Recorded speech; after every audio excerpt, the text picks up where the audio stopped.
El 30 de septiembre del 2019, cuando celebrábamos la fiesta de un biblista, San Jerónimo, que fue el que tradujo la Biblia de sus orígenes al latín y de ahí al español. Entonces el Papa Francisco en el 2019 nos exhortaba en su carta apostólica Apertuit Illis. No sé si he pronunciado bien, Padre Said, pero bueno, ya me corregirás. ¿Qué nos decía él? Dedicar concretamente un domingo del año litúrgico a la palabra de Dios, que nos permita sobre todo hacer que la iglesia reviva el gesto del resucitado, que abre también para nosotros el tesoro de su palabra, para que podamos anunciar por todo el mundo esta riqueza inagotable. Volvía a decir el Papa: es bueno que nunca falte en la vida de nuestro pueblo esta relación decisiva con la palabra viva del que es el Señor. Nunca se cansa en dirigir a su esposa a la iglesia para que pueda crecer en el amor y en el testimonio de fe. Pues es un mandato para que sabemos qué mes es el mes de la Biblia. Marzo, mayo, junio. ¿Quién da más? Septiembre. ¿Qué mes? ¿Leemos? No. ¿Cómo podemos entender el libro de Nehemías? En el Antiguo Testamento, 3 libros casi son similares, escritos por el mismo autor: Crónicas, Esdras y Nehemías, que era como un solo libro, pero con el tiempo se fue dividiendo. Ahora, al escuchar la palabra, ellos dicen amén, ¿verdad? ¿Qué más hacen? Hacen una reverencia profunda y se postran rostro en tierra. ¿Y después qué pasa? ¿Por qué se sienten interpelados? ¿Cuál es el motivo para que ellos empiecen a llorar? ¿Ve? Hay que siempre un poquito irnos atrás. Ellos habían retornado del exilio, eran ya en el segundo grupo de exiliados. Para entender esto tenemos que conocer un poco de que los reyes de este tiempo habían, por ejemplo, Dios usó a Nabucodonosor. ¿Dije bien? Ya, gracias. Usó como el castigador del pueblo de Israel. Pero va a usar a Ciro, rey de Persia, como el liberador. Cuando ellos estaban condenados al exilio, sin culto, aunque Ciro les permitió, el emperador pagano Ciro les permitió hacer su culto. Ahora miren cómo es Dios. Si bien Dios en la historia puede mostrarnos reyes poderosos, que sean jueces, qué sé yo, pero siempre el protagonista es Dios.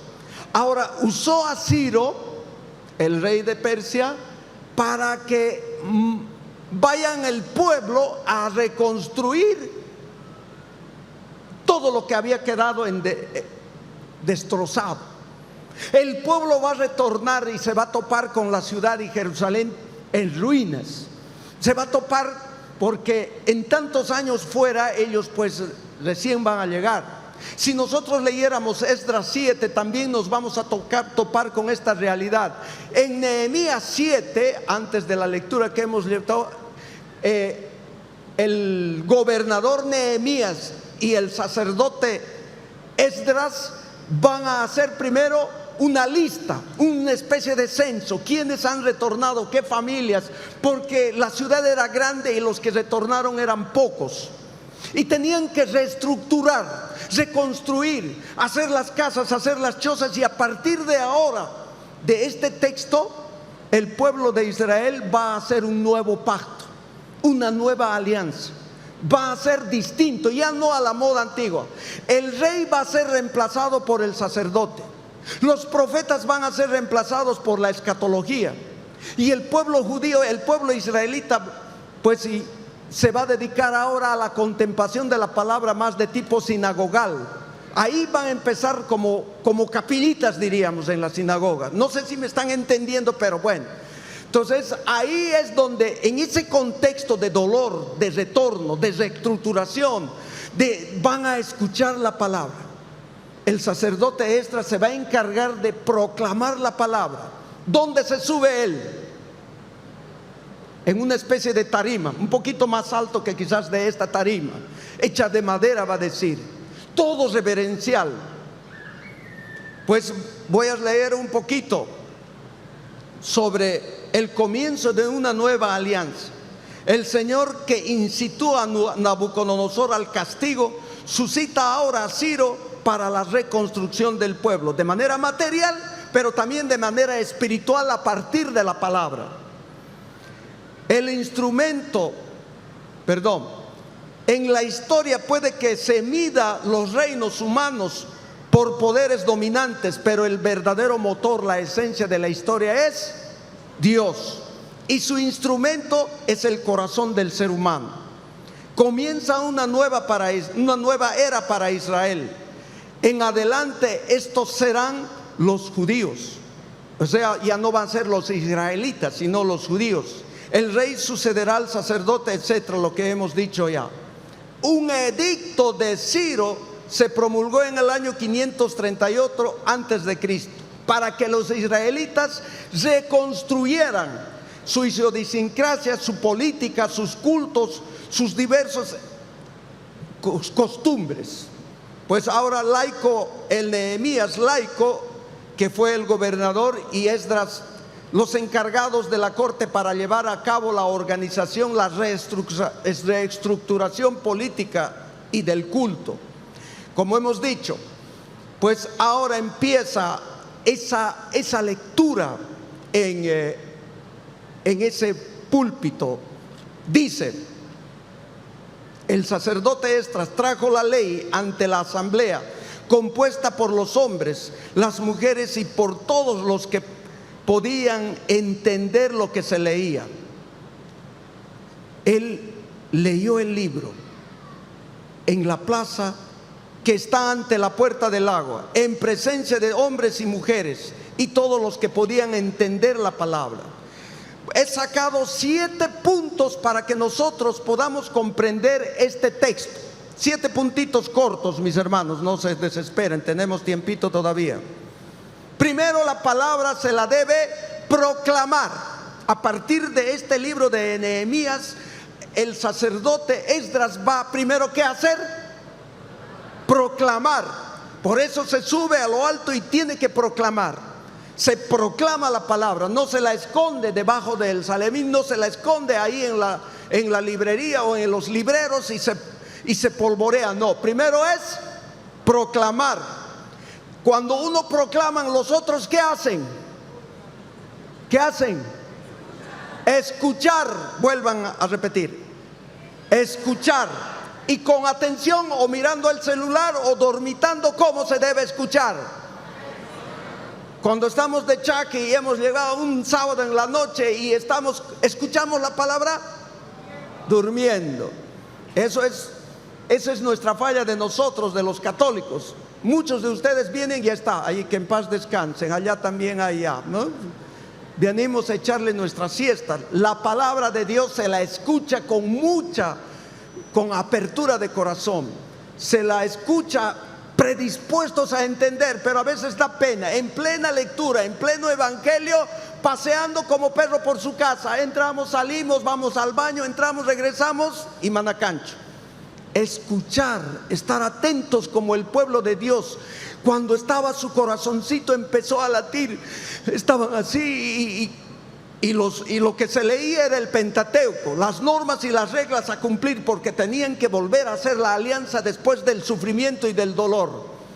Una anécdota a esto, mis hermanos, una anécdota que a mí me pasó, no sé si el 2005, 6 o 7, ya soy viejo, me olvido mucho, pero la cosa es que mi papá tenía una camionetita Toyota Bandeirantes. Desde aquí nos fuimos hacia piso firme, en movilidad, y justo nos tocó ir. ¿A quién se le ocurre ir en plenas lluvias? Para resumir, un sufrimiento único con las abejas, los mosquitos ahí de Santa Rosa de la Roca, yendo a piso firme. Ahora dice que es carretera, pero en ese tiempo no era. Hemos sufrido, papá y otros amigos más. La comida se terminó, estábamos parados más de una semana, lluvia, abejas, mosquito, pero ya como sea hemos llegado a un lugarcito que se llamaba Tiquín. Ahí hemos llegado, creo, 9 de la noche después de una semana, pero yo fundido porque yo era el que manejaba. Hemos llegado y hemos escuchado ahí un pastor evangélico haciendo cantitos de alabanza, arrastrando los pies. Hemos llegado ahí y justo estaba leyendo un pasaje de Mateo 11. Vengan a mí los que están cansados y agobiados, yo les haré descansar. Ustedes no tienen ni idea cómo entró esa palabra en mi corazón. Todos de rodillas y postrados, llorando, agradecidos por haber llegado. Era un pueblito que recién se estaba organizando, carpitas ahí, campamentito, y ese día fue una experiencia única. Nos hemos quedado llorando, agradeciendo a Dios, escuchando la palabra. Yo lo sentí profundamente. Pues esa es la experiencia que han pasado este pueblo, de tanto sufrimiento, de tanto exilio. Por eso, mis hermanos, la escucha. No necesariamente tenemos que sufrir una desgracia, una cuestión, una enfermedad para recién convertirnos. Cuando estamos sanos y hemos llenado la panza, que diga lo que diga el cura, no me importa, ¿o no? ¿Sí, no ve? Están durmiendo. ¿En qué estamos? Primero era, segundo, tercera, hemos leído la lectura. Ustedes han escuchado. Ahora, ¿qué estoy haciendo? Explicarla, comentarla, explicarla. En los grupos de oración debe suceder eso. Donde quiera que en la familia el papá lee o la mamá lee o el hermano mayor se proclama, se escucha y ahora se le explica. Hay que explicar. Para eso tenemos documentos, Dei Verbum, tenemos Concilio Vaticano II, la Constitución Dei Verbum, Lumen Gentium, tenemos para entender el catecismo de la Iglesia Católica, para entender y saberla explicar. Uno no puede interpretar porque a uno le pareció esto o le pareció aquello. Eso hacen los evangélicos, lo que les suspira. Y regularmente explican la palabra porque a ellos les conviene, y cuanto más bonito predicas, más diezmo.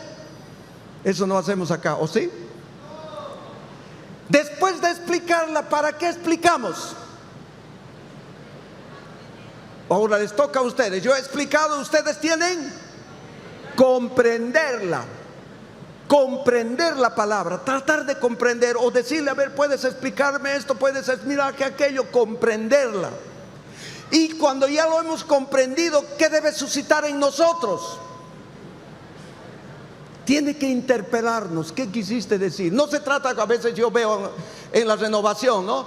Vamos a escuchar la palabra, ¡pac! Abrimos el libro, vemos, el Señor nos ha dicho, debemos cortarnos la mano si hemos pecado.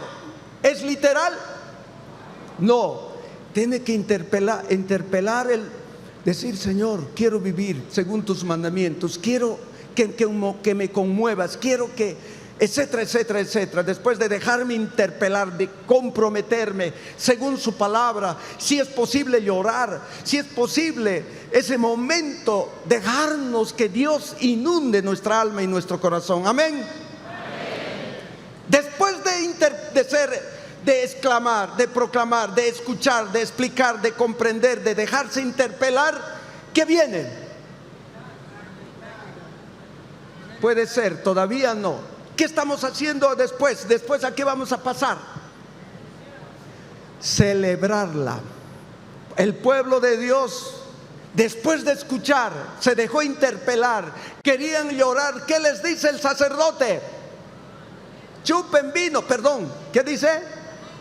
Alégrense, gócense, no es para llorar. Este día es para celebrarla con alegría, con gozo. Tómense un buen vinito. Ajá, ojo, ustedes los que han tomado anoche ya no. Ya no. Los que no hemos tomado, sí. ¿No ve, Padre Said? Un vasito. Está durmiendo el Padre Said.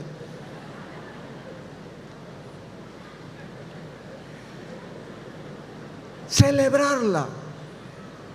Por eso es bonito en familia venir. Después, ¿dónde vamos a ir a comer? ¿Has escuchado lo que ha dicho el Padre? Escucha, escucha, es para ti.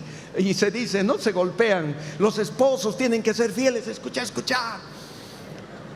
Y ahora el esposo le dice, vinito, escucha, escucha, ¿no? Hermanos, celebrarla. Eso es una de las maravillas que Dios nos ha dejado. Es un Dios de banquete, es un Dios de Eucaristía, es un Dios de comida, es un Dios de celebración. No andar siempre de caras largas, de caras de guerra como yo. En Colealandia, en Cambalandia, tiene que haber alegría, gozo. Me han dicho que la misa está a las 12:30, yo no sé. Después de celebrarla, ¿qué les dice el sacerdote? Y celebran, toman vino, ¿y qué les dice al final? ¿No han leído? ¿No han escuchado? Ese es el problema de nosotros, no escuchamos. No escuchamos. Dice, compartir con los demás, con los que no tienen. Si te sobró algo, llévalo al que no tiene. Ese es el sentido eucarístico también. Lo mismo nos pasa, por ejemplo, en la lectura de la primera carta, la segunda lectura de la primera carta a los Corintios. Si verdaderamente escucháramos la palabra de Dios, nuestra vida mejoraría un 80%. Si de verdad escucháramos y no nos cerráramos, nuestra vida mejoraría en un 80%.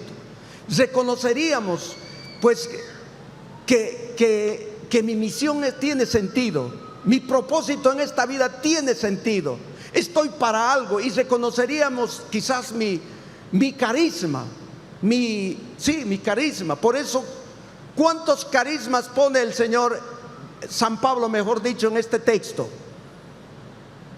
8. ¿Cuáles?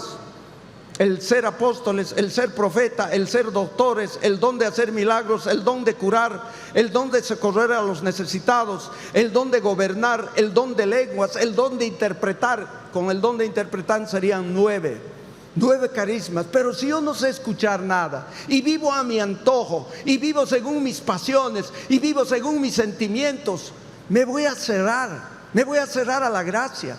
Pero si yo voy a empezar a abrirme, tal vez voy a reconocer que tengo el don de lenguas, el don de interpretar, el don de curar. Pero a eso nos lleva. La palabra de Dios está primero. Esa palabra de Dios se va a hacer Eucaristía. Lo vamos a compartir, lo vamos a llevar afuera, lo vamos a saber también convivir con los demás. Es un desafío grande, claro que sí, en un mundo como nosotros. Y ahí al final, para finalizar el Evangelio, Lucas, si bien no conoció visualmente a Jesucristo, pero él lo conoció espiritualmente, que quizás más que muchos de su tiempo. Él está diciendo primero que él también se puso a redactar escuchando a quienes, a los que lo vieron. Así dice, ellos relataron ordenadamente, pero yo también he sido desde el comienzo también testigo con aquellos testigos oculares y servidores de la palabra.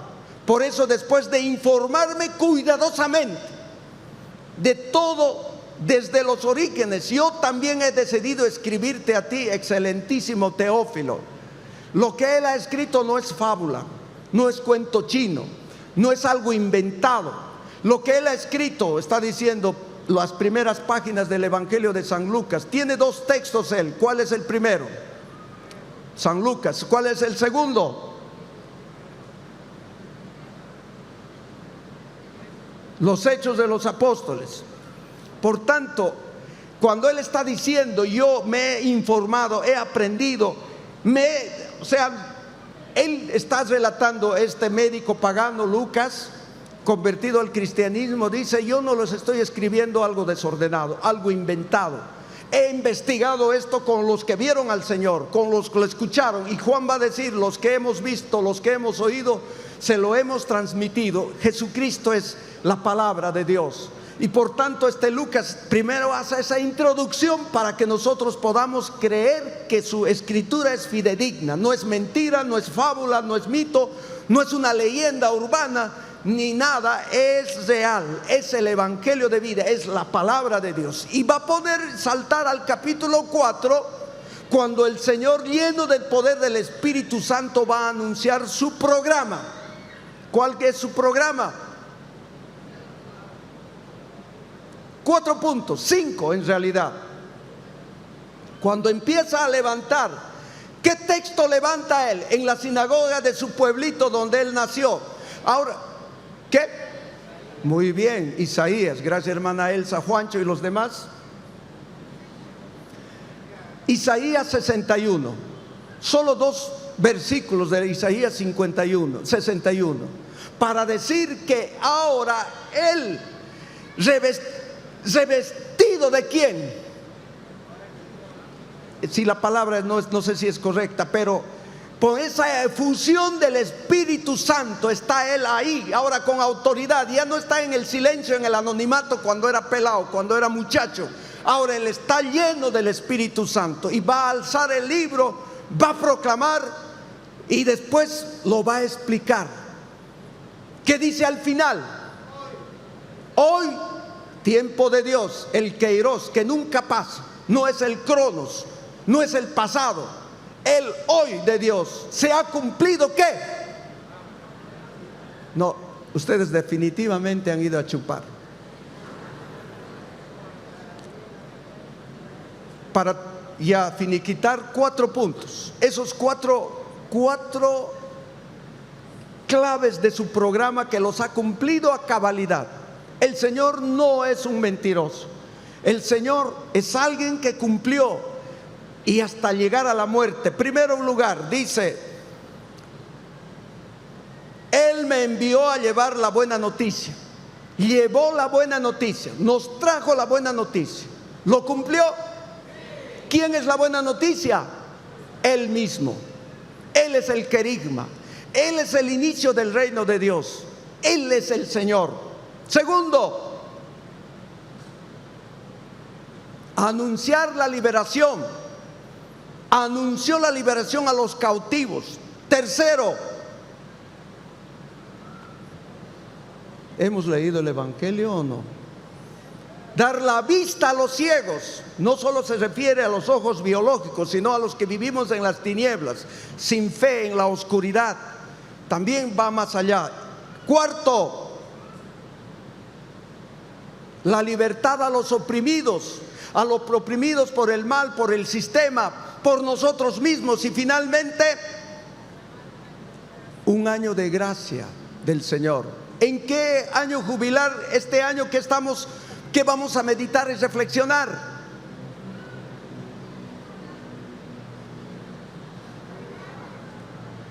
El año de la esperanza, año jubilar, aplazada, año jubilar de la esperanza. La palabra nos trae esa esperanza. La palabra siempre nos va a ir a hacer un poquito más, un poquito más, un poquito más. La palabra nos trae, etcétera, etcétera, etcétera. Cristo es nuestra esperanza, dirá Efesios. Cristo es nuestra paz, Cristo es nuestra esperanza. La palabra de Dios se haga realidad en nuestra vida, a pesar del dolor y del sufrimiento, en un momento tan crítico que estamos viviendo. Pero gracias a Dios, por lo menos yo tengo una esperanza, porque entró el presidente Trump, anuló las ideologías por decreto presidencial. No más progres, no más ellos, no sé. ¿Qué cosas hay en Estados Unidos que puso el presidente Trump? Solo hay hombre y mujer, y una esperanza grande que está empezando. No más engaños, no más mentiras, no más ideologías. La palabra de Dios esté siempre. Amén, amén, amén.